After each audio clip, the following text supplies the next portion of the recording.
When you first came to England, or your second trip to England, when you began the FWBO, you started teaching meditation, I believe.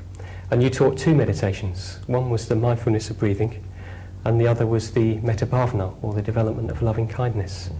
Why did you choose those two meditations, and why do we still teach those two meditations at our classes?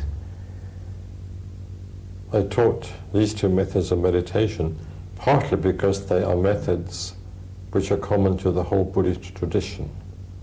In Buddhism, there are perhaps hundreds of different methods of meditation, and sometimes methods of meditation differ from one school to another. But these two forms of meditation, the mindfulness of breathing and the metta bhavana, the development of universal goodwill, if not actually practiced by all forms of Buddhism, at least would be acknowledged by them as methods of meditation which were of central importance. So in a way, from a Buddhist point of view, they're non-controversial. They're methods which all Buddhists would accept and welcome, and in many cases practice. So that was one reason.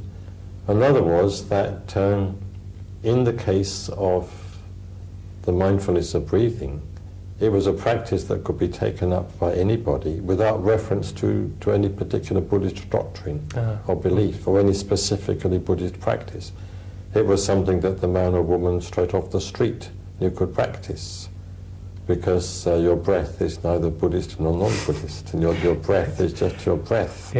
And in the mindfulness of breathing practice, all you are required to do is to watch your breath in different ways and to count in different ways. So again, in counting, there's nothing specifically Buddhist. Your numbers are not Buddhist.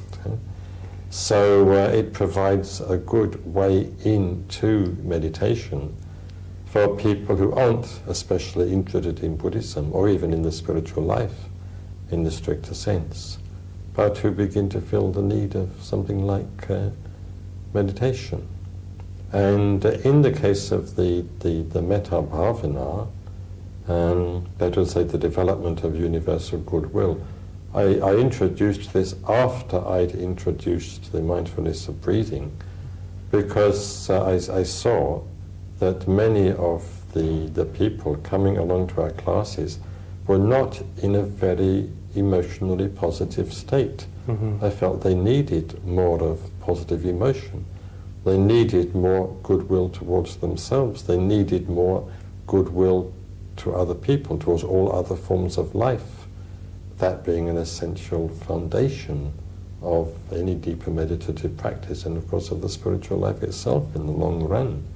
So these were broadly speaking the reasons for which I started teaching, first of all, mindfulness of breathing, and then the metta bhavana, as we call it, the development of goodwill towards all living beings. And for those same reasons, these two forms of meditation continue to be taught in all FWBO centers and to be practiced by virtually everybody involved with the FWBO in varying degrees.